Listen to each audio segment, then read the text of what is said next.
Hi, I'm Patrick Cobb with AARP South Carolina. AARP South Carolina is pleased to sponsor the Post and Courier's Pints Politics series. AARP is a nonpartisan organization. We don't endorse candidates nor parties. We work on issues important for families 50 plus in South Carolina. Follow us at aarp.org/SC. Thanks for coming. I'm Autumn Phillips. I'm the editor of the Post and Courier. I see a lot of familiar faces, but I also see a lot of people who haven't been to Pints and Politics before. So if this is your first time, we've been doing this about 3 years. It's very casual, you know, just like this, have a beer, talk politics. If you signed up, 150 people signed up. We're recording it right now. You'll get emailed a link, so feel free to share that out afterward. Thank you to Tradesmen for hosting. The last time we were here for Pints and Politics, I think, was Amy Klobuchar when we're doing the presidential candidates, and now we're almost back to another next year, or this year, we're probably going to start seeing our candidates. All right, so Kathleen Parker started her career in the 70s, and she started it right here in Charleston at what was then the Charleston Evening Post. So we have always felt affection for her, and we're really excited to have her here tonight. She's going to be having a conversation with Skylar Croft. If you haven't met him, he's our politics editor, and he's been covering politics in South Carolina for more than 30 years. Before I back away, I just want to thank South Carolina AARP, who sponsors this event for us, makes it possible for us to do year after year after year. All right, turn over to you. Thank you. All right, let me just more introduction here. Today's guest is nationally syndicated columnist Kathleen Parker. She is our first pure journalist to take part in Pints and Politics. We last did Bakari Sellers, but he's not a pure journalist, so you're a step up from there. So she's also cute, but not a journalist. Former Post and Courier reporter, which we'll get into that later because that was very much back in the day. And she's also a 2010 Pulitzer Prize winner, which puts her in company with the Post and Courier. Congratulations. That's good, that's good. And she's a Florida native, and she started her column in 1987 when she was a staff writer for the Orlando Sentinel, and she joined the Washington Post Writers Group in 2006. She writes her columns twice a week, and they appear in 350 publications. And she lives in Camden, which is right up the road, so please welcome Kathleen Parker. Thank you, everybody. It's very nice to be here, and I do have a soft spot always in my heart for Charleston, and just trying to figure out how to get back here. But I don't think I can afford to live here anymore. I do have 2 sons here, though, and I've designated a stepmother's suite, actually, and I come and go with some frequency. I lived in Washington for 16 years, but I did come back when the pandemic hit, and I always told people I kept a husband and a house in Camden. And then when I came back a couple of years ago, I discovered that I liked it. And I go back to Washington when I must, but I'm really happy to be back in South Carolina. It's great to see all of you here, and thanks so much for coming. So where do you keep your Pulitzer? Is it in a special case? Is it here? Is it there? I actually don't know where it is. Here's the thing about the Pulitzer. For writing, well, they're all like this. It's just this little tiny thing. It's not even this big. It's a little crystal pyramid or something from Tiffany. If it were broadcast, it would be a life-size statue. You know? So anyway, they give you a document, and I think you got a check. I can't remember. I blow through a check real fast. And then that little thing. I think it's somewhere in my office, but I don't have it on display. No, I'm not that. That little Why would I do thing that? is a little medallion with Benjamin Franklin on it, I believe. Is that what it looks like? Yeah. I didn't get Ben Franklin. Okay. I must have gotten like a lesser Pulitzer. And one thing we always ask at Pints and Politics is, are you a beer drinker, or do you have a favorite cocktail, and what would it be? I'm just a pure wino. Okay. Yeah. I wish I weren't, because I have the Chardonnay belt to prove it. That's what this section right across here that I'm hiding. And another advantage that we had, we were going to do this 2 weeks ago, but the weather turned bad. But since then, there was an event on Capitol Hill, or two really, where you had Judge Jackson went through her hearings. And within that time frame, you also had the wife of Supreme Court Justice Clarence Thomas be exposed for all her contacts with the White House during the January 6th insurrection. It seems like that would be a gift to a columnist. If you had to write that column, how would you think about marrying those two people together in terms of a writing job versus what Ginny Thomas was doing and what Judge Jackson was going through within days of each other? Well, I did write that column, but I wrote two. I didn't combine them. I wrote first about Ginny before anybody else did. Just want to point that out. Because I've actually known Ginny Thomas for a very long time. I was a writing coach at the Heritage Foundation once upon a time, and she was one of my students. And she was kind of young and normal and eager to learn, and then, you know, she went a little bit off. If this is being filmed, I'm going to have to watch my manners, which doesn't please me. But I wrote about her as, you know, the point I made was that she needed to stop the activities that are creating a problem for the husband, okay? And I'm not saying she needs to be barefoot and pregnant in the kitchen, as some people said upon not reading the column. A lot of people on Twitter, for example, just like to read the headline, or they read what someone else says and then they retweet it. And it's clear to me they've never read the column. But and Clarence Thomas, you know, he can't control, I mean, he can control what she does, but I don't know how to put this, but she's not known as somebody who's real stable, okay? And everybody knows it, but nobody wants to say anything or do anything or oppose her because she's married to a Supreme Court justice.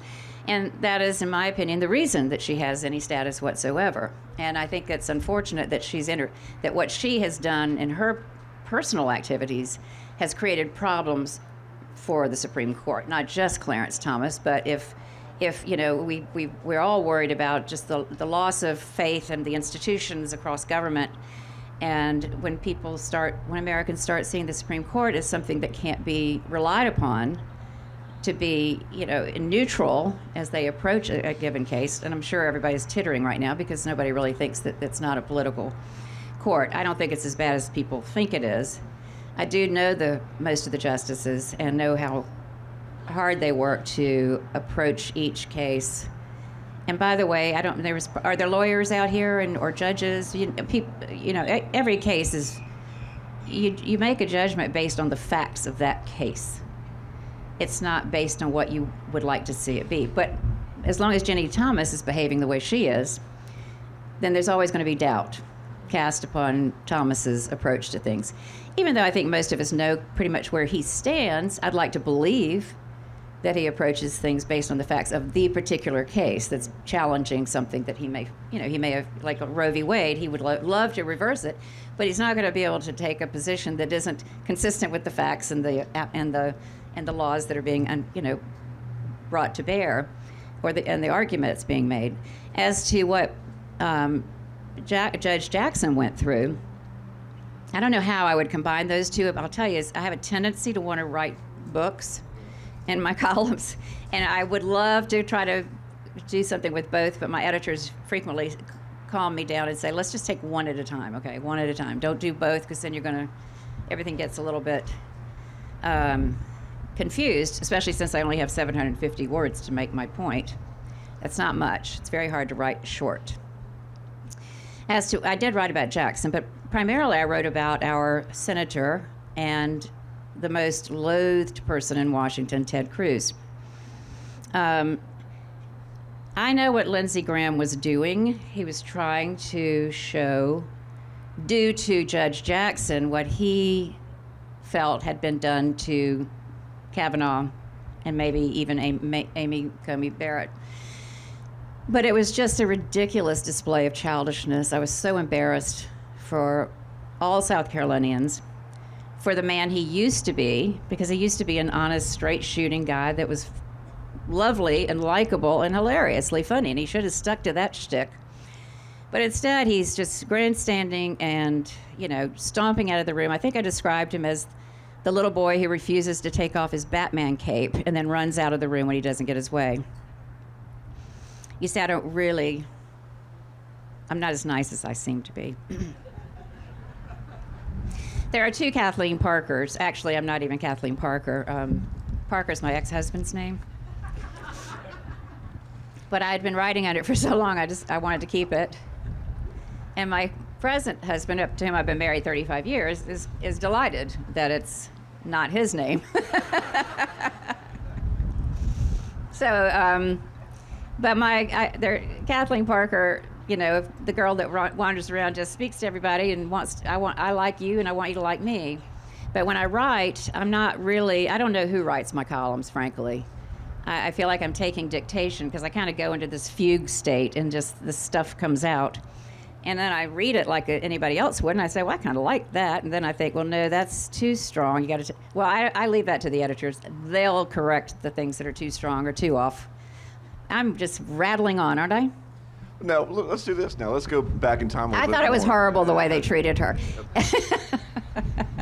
Let's talk about how you got started in journalism. From what I could tell, though, you were a student at Florida State, and you started out studying Spanish. How did that work its way to this? I mean, everyone here has taken a very odd career path, but Spanish to columnist, how did that happen?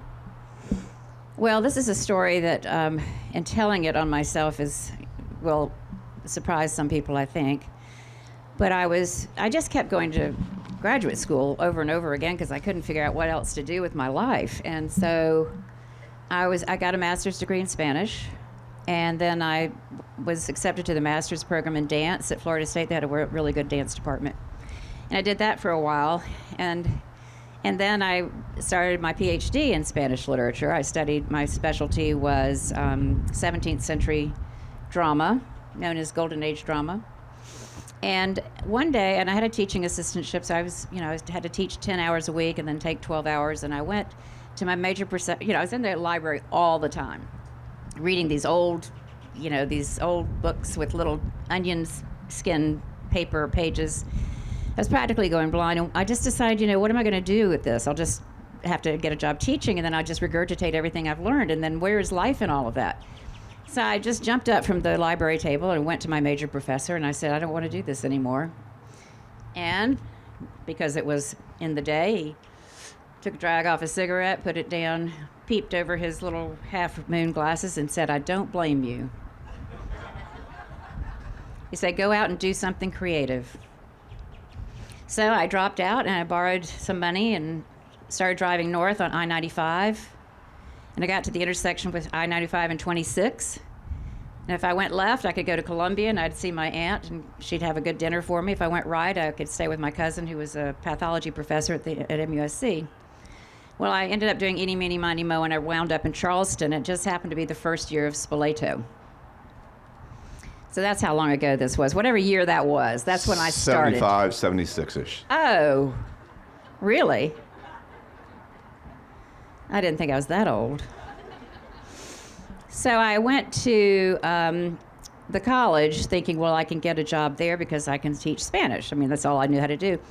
And I ran into this French professor named Chi Dieppe. Anyone know that name? Chi Dieppe was a French professor, Vietnamese, kind of Vietnamese royalty, and he was best buddies with Peter Manigault, who owns the paper. And I ran into him in the hallway at the college, and he said, oh, you must meet my friend Peter Manigault. He owns the English daily newspaper in Buenos Aires. I said, perfect. So I went and knocked on Peter Manigault's door, having no knowledge of what newspaper hierarchy is like. Lou Grant wasn't even on TV yet. So I didn't realize there was all this military hierarchy, literally, at that paper, because all of my editors were retired Navy people. And anyway, he hired me on the spot. He said, anybody can learn to be a reporter, and we'll train you here, and we'll send you down there. Well, that was a dream come true, because my minor had been international affairs, and it was actually quite difficult, but I really had assumed that I would be having affairs all over the world, and this seemed like a good start. So, what did you ask me? About the affairs. Well, you don't get, I'll tell you this, if you get hired by the publisher, you are hated in the newsroom, and this is something I learned immediately. And the way they punished me was they sent me out to Hanahan, Goose Creek, and Monk's Corner. That was my first job. And I knew nothing about anything, and there was no one there to guide me or instruct me, but I happened to stumble upon a story. The city manager of Hanahan was trying to increase the tax millage rate, and I didn't know what a tax millage rate was, and I still don't. But I figured it out long enough while he was explaining it to me that to understand that he was actually raising it 10 times what had been reported and what he was telling the townspeople. So I called downtown and I said, I just explained the whole thing, and they said, write that. I said, how? And they said, just write what you just said. So I did, and I was immediately moved downtown, and I was given City Hall and the courts. So I was just lucky, it just happened to be good enough at math to catch him in a lie, and he was fired.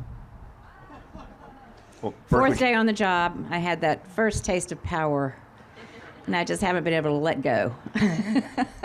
Berkeley County did have a corrupt... Oh, my gosh. Yeah, The woman that preceded me, Sandra Birch, had her tires slashed.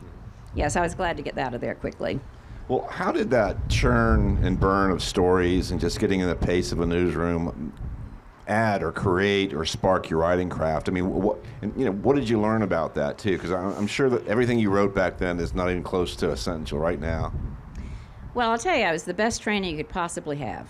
Because when I started at the Evening Post, we all had typewriters. We all started on IBM Selectrics. So you had 3 sheets of white paper with 2 pieces of carbon paper. When I tell students this, they go, well, what is that? And you didn't make mistakes. You were not allowed to make mistakes. It was very difficult to correct a mistake because you had to go through all kinds of rigmarole. But you did have a black pen to mark out deletions and a red pen to make corrections. But then we tossed that copy into the little copy basket on our desk, and Joy the copy boy would come pick it up and run it through. But here's why it was such a great learning experience, is that every morning we started at 7:30 a.m., and we all sat down at our desks. I mean, it would be a great sitcom, and I think about this sometimes, but the first thing we all did was light our cigarette. Most of us had wet hair, because we'd just gotten out of the shower and gotten to work barely alive, but we were more alive than the hungover editors. Put that cigarette down, and we'd start. They'd just walk around, hand everybody in the newsroom a batch of obits, and nobody was excluded. I mean, the top writers on down had to write the obits, and you were absolutely forbidden to make a mistake. Because the feeling back then, now everybody's everywhere, but back then you were in the paper twice, when you were born and when you died, and you better get their name right. The rule then, too, was if you made 3 factual errors, you were out of a job. And that was understood. I wrote well and fast, and I became addicted to the deadline. I'm still addicted to the deadline. But I had to produce 3 stories every day by 1 o'clock. And the first one was usually a quick story based on some city meeting I'd gone to, the architectural review board, or, there were so many committees. And of course I covered city council, and of course I covered Mayor Joseph P. Riley Jr. And, he's the cleanest politician I've ever known. There was just, you could not find fault with that man in any possible way. If you had visions of, Woodward and Bernstein, you were in the wrong town. Anyway, he was I started out covering all of that. And then the second story was usually a feature-ish story that I'd been working on for the prior 2 days. So after you finish filing at 1, you start your next stories. At 1 o'clock, I would dictate a story from the courthouse, whichever court I was covering. And that was it. And then we all went to someplace for lunch and drank beer. We came back to the newsroom, and Jack Leland, who was a famous columnist back then, was hop over on the leather couch that was in this little alcove on the side, and he'd take a little snooze. And it was just fabulous. But anyway, the point is, to your question, is that it was just, I learned to be a very disciplined writer, and I was, loyal to the deadline. And that just served me extremely well for the rest of my career. I was in the obit pool and when I started there, and we did the same thing. And I did not make this mistake, but someone wrote something. I believe it was a Catholic funeral, and the person was supposed to get a massive Christian burial, and it turned out he got a massive Christian burial, and that did not play too well. That's one. Well, one of our sponsors is AARP, South Carolina AARP, and we asked them to submit a question too. So, and this is kind of a brain teaser of what they want to do. And who are the 4 people, living or dead, you would invite over for dinner, and why? I should know that answer because I've considered it quite a few times. I know that Walker Percy would be one, the author. He's a writer I never tire of rereading. And I think I'd probably bring back, well, I have a lot of friends who have died, so rather than necessarily famous people or people that would make me seem smart, I'd love to bring back Pat Conroy and Doug Marlette. You know who Conroy was, but Marlette was his best friend, and I was their third best friend because we all talked on the phone every day in a triangle. Conroy called Marlette, who was a fabulous political cartoonist, and Marlette would call me. I didn't call anybody because they kept me on the phone for so daggum long, but anyway, and Marlette was a huge fan of Percy. In fact, interviewed him once and wrote about him, so maybe that would be a fine party right there. I need a woman now, so I'm going to say, I don't know. Let's see, just to mix it up a little bit. Gosh, there are just a lot of people, aren't there? Women. What women would like to bring back? I'd like to bring back my mother. Would that work? She died when I was 3, so I'd really like to chat it up with her for a minute. That wasn't very good, was it? I mean, Margaret Chase, what's her name? She'd be great. The Virgin Mary, I've got some questions for her.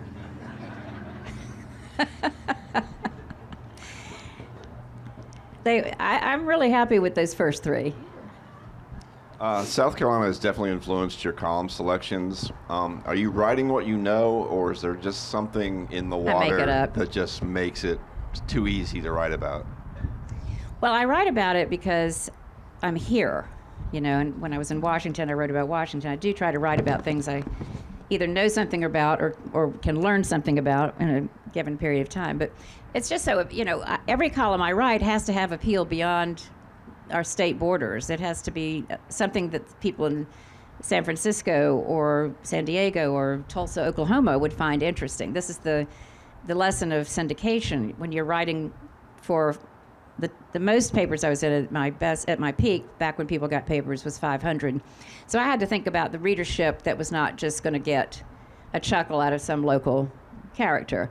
Lindsey Graham is fascinating to everybody in the country because of all the reasons you know. So is Ted Cruz. But if it's something that has, a value, whether it's a lesson or an insight or something that other people could relate to, then I will absolutely pick a topic that's, right here. And my topics are just, I try to bounce off the news as much as I can because that's the kind of animal I have become. But I also know that the columns that people remember and they stick to the refrigerator are the ones that are what we call evergreens. They have universal appeal. They have something more human about them, and it's the kind of column that is more than likely more uplifting, I guess. Those are the ones that would go in my collection. Not the ones that were about yesterday's news necessarily. Well, I have some excerpts from some of your writing, Oh, and dear. we're going to talk about these. I never read my columns. Well, let me remind you Afterwards. some of these. And this one involved Mark Sanford and his tear-filled presser from his trip to Argentina. Oh, dear. And these are your words. To his credit, Sanford acknowledged all these failings, but he seemed less interested in discussing his shirking of executive duty than in making rambling statements about the condition of his heart. Not only did we learn Sanford's philosophy of moral absolutes, but we were led through the meaning and purpose of God's law. The governor even lectured on the definition of sin. Sanford ended his tearful remarks by saying he was committed to getting his heart right. And this is your punch. To giving what? Getting his heart right. Oh, yeah. It might serve him better to think about getting his head right. That's not bad. So what? You want me to say something about it? What do you remember writing that? I remember nothing. I really don't. You know, people say, "Oh, I loved your column yesterday." I say, "Oh, what was it?" And then they'll say, "Oh, I don't remember, but I really liked it." So I'm with them. You know, it's just such a brain drain when I write it that I really just I give it everything I have, and I'm just a big puddle afterwards. It's like you've drained my blood out of my body and taken all the oxygen from me. So, and I'm quickly, as soon as I'm out of that column, I'm 100% done with it because I'm on to the next. And it really is hard for me to remember a lot of the columns I've written. And I mean, sometimes I go back and I go, wow, I knew that. How did I know all that? But mainly it's just that I've written about, I don't know, 2,500, 3,000 columns. So is hard to say. Sanford a sympathetic figure, or is he just someone who... No. Now, I'm sorry if anybody feels otherwise. I don't find him a sympathetic character, but I didn't really find him a sympathetic character before that. I see him as someone who's not very, he's very focused on himself, isn't he? So that's usually a turn-off for me. Also, Will Smith is dead to me now, just want to say. All right, this is another one you wrote Chris about. Rock is from right down the road. Georgetown. From Andrews, the worst little town in America. And look, and we gotta stand with Chris. This is something you wrote about covering the Republican Party and the takeover of the South. Not all Southern Republicans are wingnuts, nor does the GOP have a monopoly on ignorance or racism. And the South, for all its sins, is also lush with beauty, grace, and mystery. Nevertheless, it is true that the GOP is fast becoming regionalized below the Mason-Dixon line and increasingly associated with some of the South's worst ideas. You wrote this several years ago, and is this a prophecy becoming true? Well, I'm afraid it is. I mean, it's certainly, you could write that column pretty much any time, and it will, because we're South Carolina, it will remain true. I used to try to defend South Carolina. I told people when I first went to Washington I was a spy for Bubba. Because, you know, it irritated me.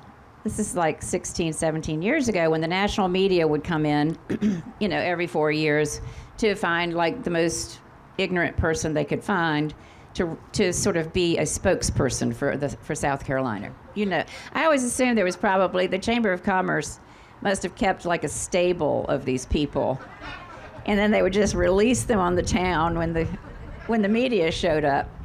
You know, who but a New York or a Chicago media reporter could actually find something called the Roadkill Cafe. That was Steve. I can't remember his last name, but anyway, he did find such a thing. So it just ticked me off, you know. And also, it was always they had no problem making fun of people who were frankly less fortunate than they were. You know, they didn't have the opportunities to go to the schools that some of my colleagues had gone to. And I didn't understand when it became okay to be a snob and to treat people like they were somehow lesser. I mean, I can, you know, you all know what I'm talking about when I say you can go to like the poorest neighborhood in South Carolina and you'll be treated with politeness. You know, people are good people here, but these colleagues of mine wouldn't bother. Anyway, so I went to Washington to be a spy for Bubba, and I remember one time, and actually this is why I became a TV person. I was in demand to be on television because I was the only person anyone in Washington knew who had actually lived among the indigenous peoples. So I'm on the Chris Matthews show, and he says, well, actually, I don't think we were on air, but I wish we had been. He said, now, Kathleen, is it true that people go to church down there on Wednesdays?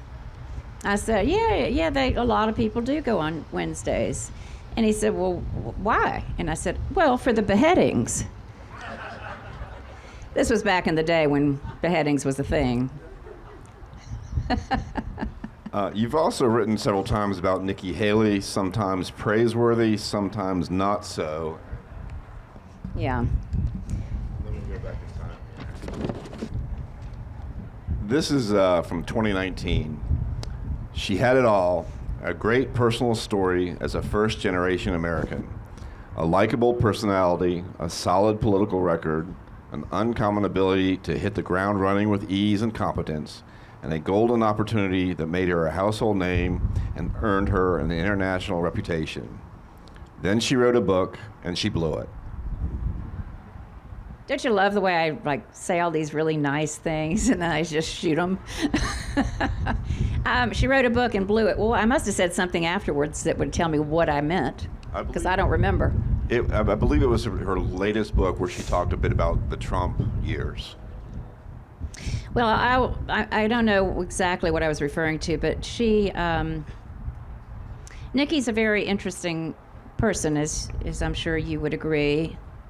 She called me when she was thinking about running for governor, and she asked me to meet her for coffee, and we met in Columbia at the gourmet shop. And I walked in, it was just the two of us early in the day, and I saw this beautiful vision of this woman with this black hair, and she was wearing a beautiful royal blue suit. And she's very petite and just real pulled together. And I walked in looking like this probably. And I thought, wow, I'm interested in knowing who this person is. And she told me she was thinking about running for governor. We just talked a little bit about politics. And I want you to know that the very first thing she said to me was, she said, Kathleen, before we even start, I just want to tell you that I agree with everything you said about Sarah Palin. Fast forward, I don't know, a few weeks, and there's Nikki and Sarah on the Capitol steps holding hands. And I wrote her about that.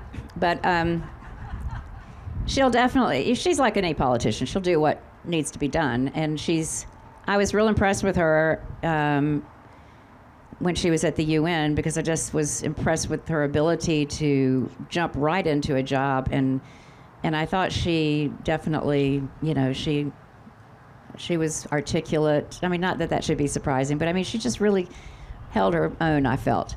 Regardless of the content of what she was saying, she was not someone to be ashamed of, I think. She was good. And I know she's going to run for president at some point, and I hope she'll forgive me for all those other things I said. Now, listen, I will write, here's the problem I have, is I cannot resist the truth. And I will say the truth whether it hurts me or not.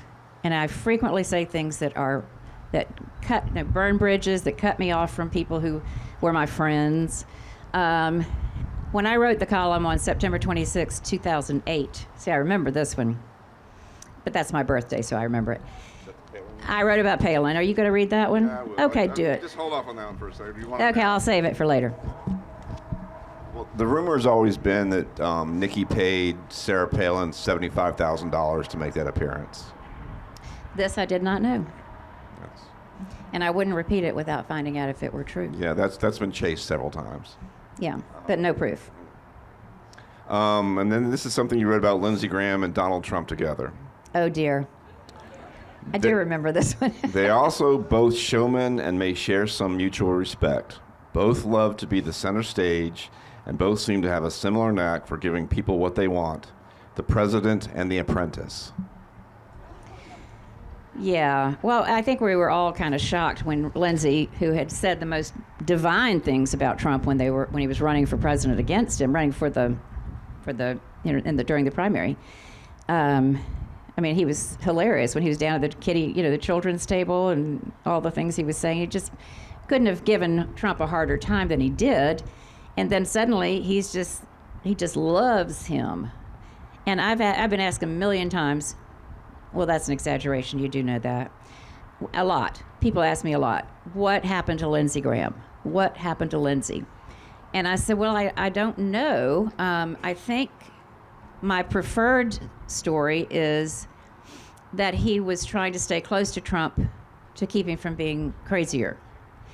And Lindsey was able to speak honestly and forthrightly to Donald Trump, and he would listen.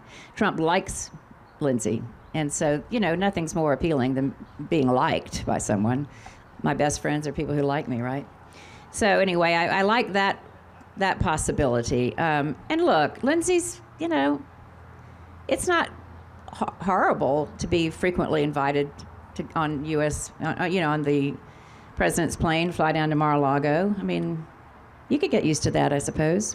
But I thought you were going to read the one where I said my poodle likes to ride in the golf cart too. Whenever I can't find the dog, I just put it in reverse. He's like. And this is what you wrote about Tim Scott. Oh, I hope it's nice. Liberals just cannot handle a black conservative. Yeah, that's right. This, my friends, is also what racism looks like in America today. Let a black man speak for the GOP. Let him defend conservative values and that were once considered mainstream. Let him challenge the current orthodoxy of systematic racism that pegs whites as oppressors, and he will feel the wrath of those for whom, as Scott said, belief in racism is essential to political power. Yeah, I love Tim Scott. I just think I just like him. He's just he never loses his cool. And he has suffered a lot. I am sure of it, because to be a conservative African American in this country is to just be constantly the target of a storm. You know what I'm saying? And he's just been treated horribly. I mean, the things that have been said to him and about him, and he just his spirit never flags, and I just admire that so much. I'm trying to get him to grant me an interview, so this is why I'm being so nice. I'm just this close. No, I'm doing a TV series coming up soon, I hope, with the University of South Carolina. I've created something called the Civility Institute, but actually I think we're calling it the Civilities Institute. We're still playing with the name and we're still begging for money, but anyway, the first thing is going to be a TV series where I go on the road with this production team, and talk to real Americans about what they think about the state of the country and what we ought to do about it. And our first one is going to feature Senator Scott, and then we're going to talk to people around the state of South Carolina, just mainly because it would be a lot less expensive for us. Just one episode is like $100,000. So we hope to get that off the ground in the next few months. We had to wait for the new president of the university, and I think he's starting in June. Everybody was wildly enthusiastic, but everybody's going out the door, and they didn't feel like they could, use their budgets before the next guy comes. So anyway, that's why. But anyway, I do like him. I do think he's.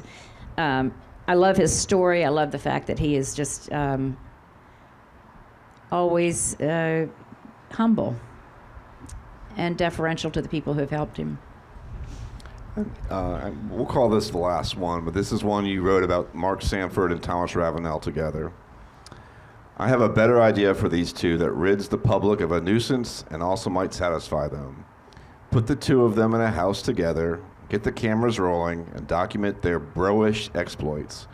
Call this one Southern Smarm, or better yet, Gamecocks. Ew. I don't remember that one at all. I must have been drinking at 6 a.m. Yeah, well, those are two men who deserve each other, I think. What in the world happened to Thomas Ravenel? He thought he was protected by his money. Well, there you go.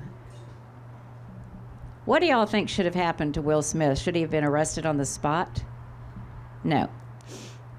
Should he have been? I see two people shaking their heads, so that's a consensus there. This is how we work in journalism. Two people said no, so therefore. It's a trend. Okay, I don't probably want to. This is one that was submitted from our readers/viewers, fans of Palin Politics, or Pints and Politics. What conservative opinion writer do you most admire, and why? I don't really like any of them. I don't read other columnists. I know I should, but I just don't. I certainly never do on the days I write, because I don't want to, unconsciously pick something up from some other writer. I go back to the old guys. I liked people like Russell Baker and Tom Wicker and, the old New York Times columnists that were still working when I started. I mean, George Will is an institution, and he's. I used to love Charles Krauthammer. I would always read him. I think David Frum always has something interesting and smart to say. There's so many, really. I'm just kidding when I say I don't like any of them. There's so many really good ones. Who else? And they're not even like my field of vision is pretty much the Washington world, the New York and Washington.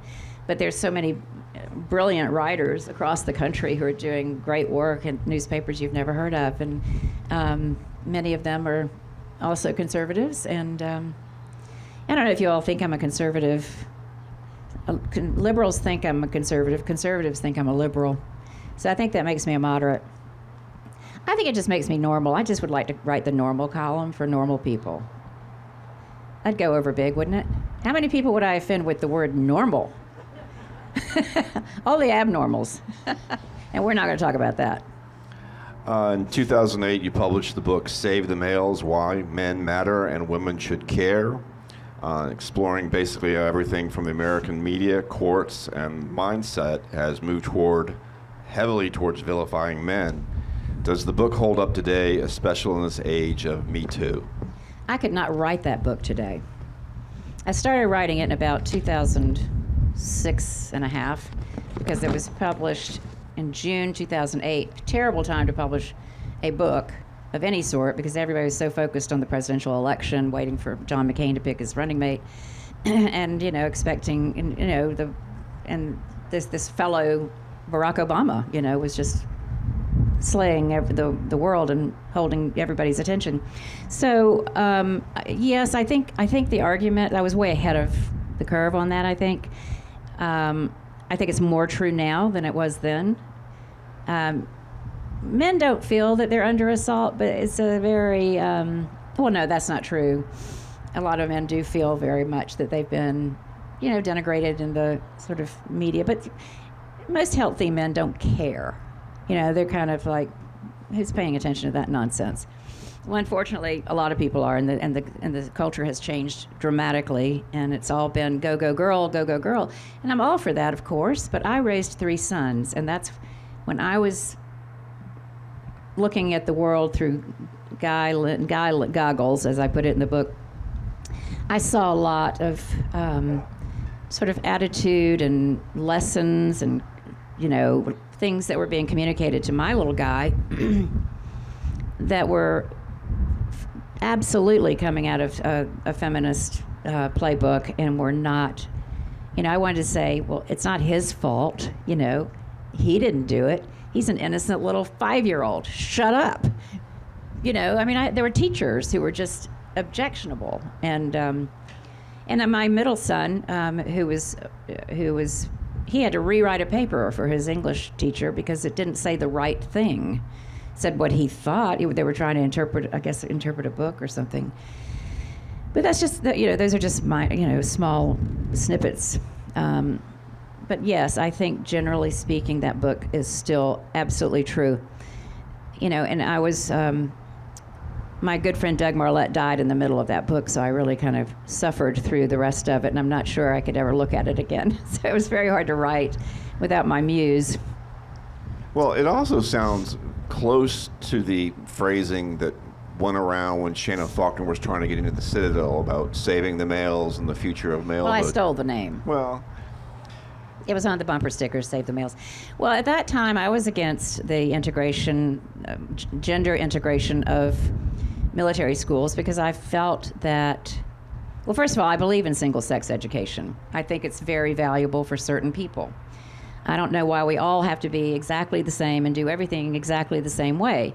If women want to, I'm not that way now. I've really evolved also. I interviewed Nancy Mace yesterday. And I have such great admiration for her. She was the first cadet to graduate. I got mad at Shannon Faulkner because she wouldn't get herself in shape. If you're going to be the first woman to do something, do the push-ups. Be ready, okay? By the way, Pat Conroy put her through college. He paid her tuition all the way through. So,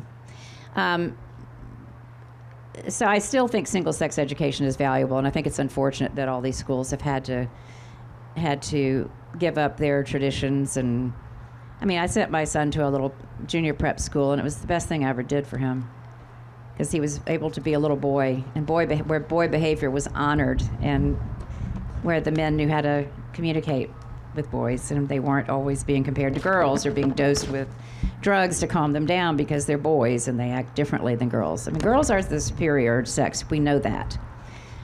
They can sit still for hours and chat. Boys can't do that. They need to go out, and I was a Cub Scout leader, trust me on this.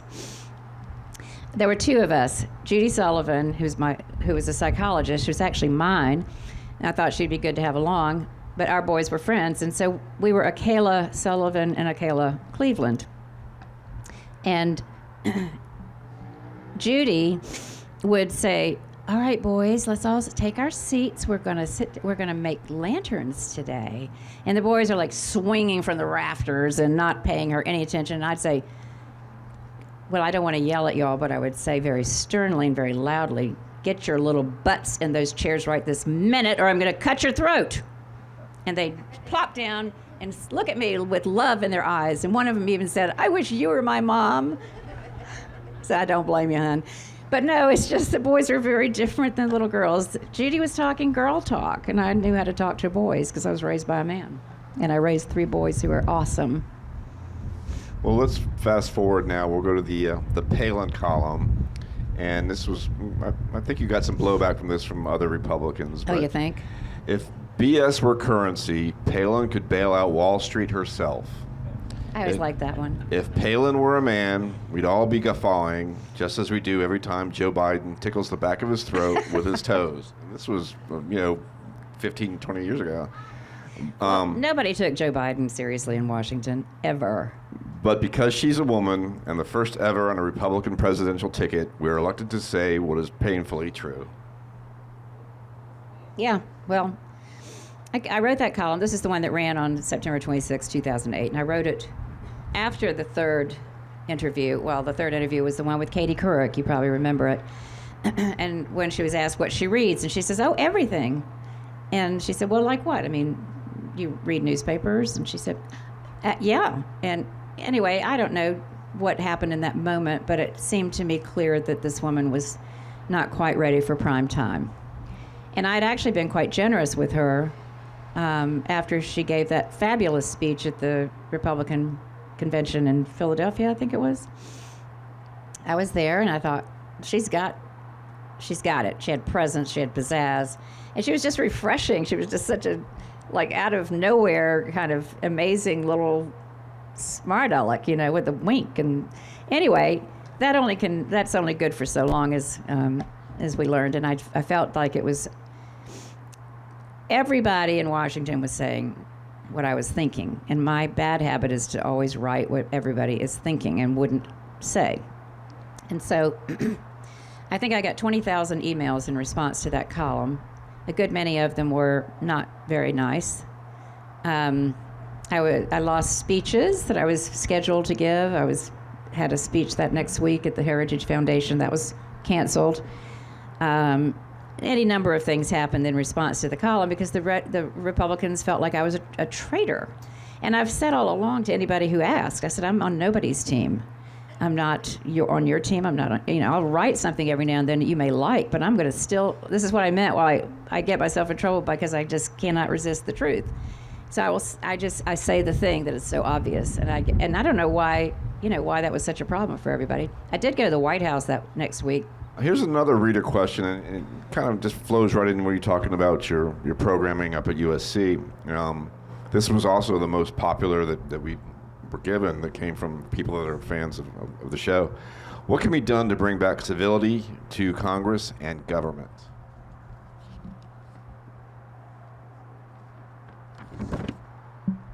Well, I don't know the answer, but I think what we're attempting to do with this program is train the next generation, show them what civility looks like.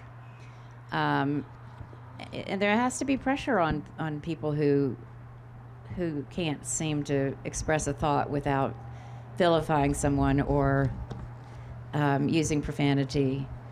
And I think what happened the other night on the Oscars is just kind of exhibit one. I mean, when did it become okay to speak that way and to walk up to somebody on a stage and slap their face? I don't care what he said. I don't care what he said. Get some control over yourself.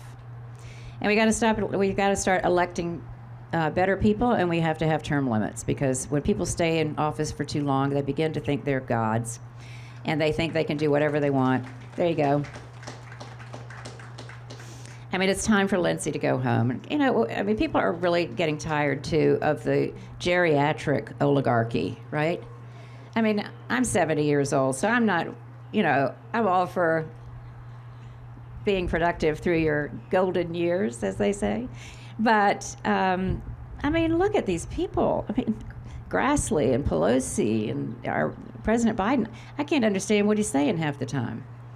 You know, he's just having a hard time getting those words formed correctly. And I don't want to say hurtful things about him, but it does bother me. We need some younger people with some new ideas, and I'm all for that too. What is your evaluation of the state of the newspaper industry? Are you optimistic? I talked to the past dean of the USC J School, and we talked about this earlier.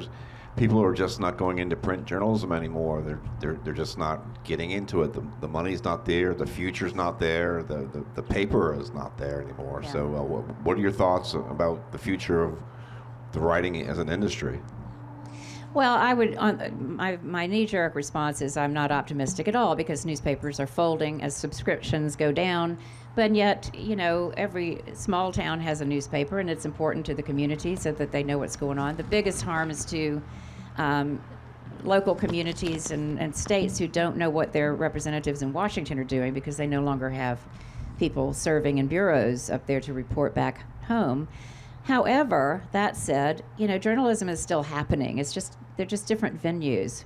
There's so many good, and also some very bad places where people are doing awfully good work. But the old school journalism that I came along with, and that you came along with, and that we all still honor, I'm sure, at the fabulous Post Courier, is a dying idea and a dying breed of people who really did try to, you know, they did. I remember how many times did my editors say, well, we didn't get in this business to get rich. And I got real tired of that by the time I was in my 30s. And, you know, if you hang in long enough, I guess you can make a living. But it's hard work, and it's not remunerative particularly well. So I get why people don't go into it. And marketing is, you know, more fun, I guess. But, you know, I love it, and you love it. So we were talking earlier before we started this conversation, and it's just that if you do journalism because you love it, because you know that it's needed and that it's important. And it can make lives better, and it can reveal corruption where it needs to be revealed. And I mean, those things are public services, ultimately.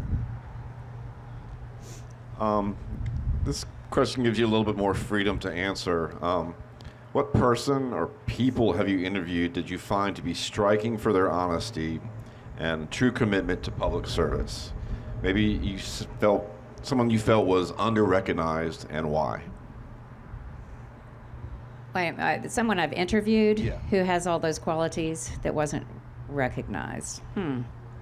Under-recognized. Under-recognized. Well, I mean, Joe Riley is a perfect example. I mean, he did become recognized by being the longest-serving mayor in the country. There was one other, but from a really small town.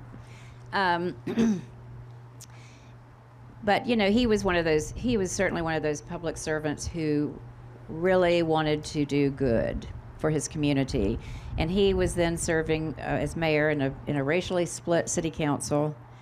And the way he would explain the position he was going to take after the votes had been taken, and it was often along racial lines. And he, because he was a Democrat, would, you know, frequently go on the vote with the African American side, but he would take the time to explain his reasoning, and it was in such an even-handed honest way of sort of conveying how he reached his decision. I just don't see that very often with public figures, and he was just really one of the very best. I'm trying to think of who I've interviewed that nobody knows of, and I think if I interviewed them, I probably wrote about them. I'm very intrigued right now with Nancy Mace.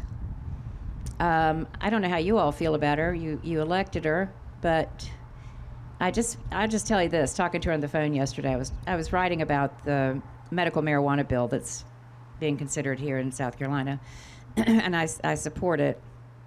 And I interviewed her, and I interviewed a veteran who has an organization that he formed to try to help veterans get access to, medicinal cannabis, because it was the only thing that, as he said, that silenced the voice, the noise, that allowed him to be able to just deal with his emotions and the triggers that made him a person whose wife was about to leave.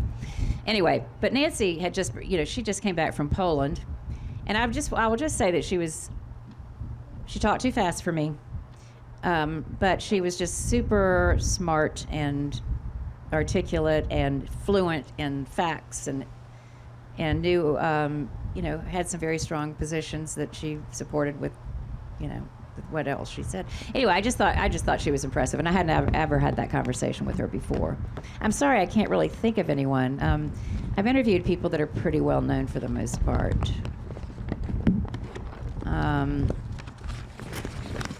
Yeah, I've interviewed a lot of creeps.